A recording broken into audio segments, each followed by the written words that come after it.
Balancing chemical equation, रासायनिक समीकरण को संतुलित करना कैसे करेंगे। देखिए सवाल नंबर 1, N2 + H2 और दिया हुआ NH3, तो दोनों तरफ के परमाणु संख्या को हम समान करेंगे।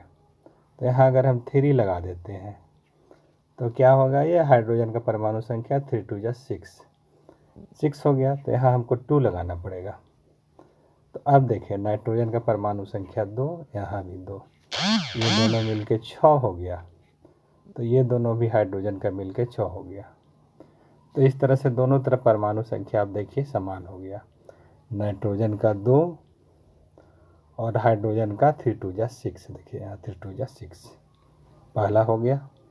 दूसरा हाइड्रोजन का 2, क्लोरीन का 2, तो यहाँ 2 लगा देंगे। तो ये 2 से मल्टीप्लाई हो गया, हाइड्रोजन 2 और क्लोरीन 2। इस तरह दोनों तरफ का परमाणु संख्या समान हो गया। इस सोडियम दिया हुआ है Na + H2O और दिया हुआ रिजल्ट NaOH + H2। तो यहाँ क्या करेंगे, देखिए सोडियम 1 है, तो अगर यहाँ हम 2 लगाते हैं तो यह हाइड्रोजन कितना हो गया, 4 हो गया।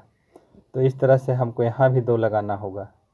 तो अब देखिए, और यहाँ भी 2 लगाते हैं सोडियम में भी, तो देखिए 2 सोडियम 2 हो गया, और यहाँ भी सोडियम 2 है, हाइड्रोजन 4 हो गया। यहाँ देखिए 2 से हाइड्रोजन गुना है और यहाँ 2 है, 4 हो गया। और ऑक्सीजन 2 है, तो ऑक्सीजन 2 से मल्टीप्लाई है, ऑक्सीजन 2 हो गया। इस तरह से ये बैलेंस हो गया, मतलब संतुलित हो गया।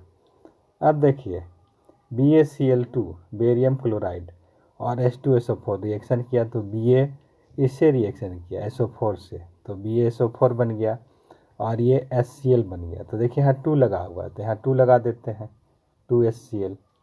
तो देखिए ये संतुलित है।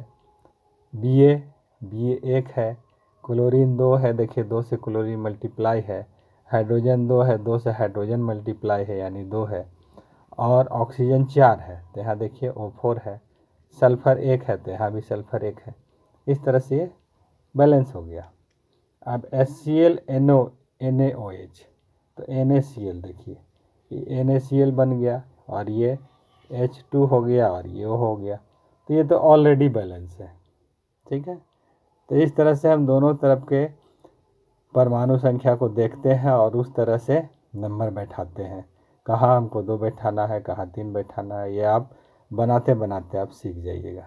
इस तरह से हम लोग केमिकल इक्वेशन को बैलेंस करते हैं, यानी रासायनिक समीकरण को संतुलित करते हैं।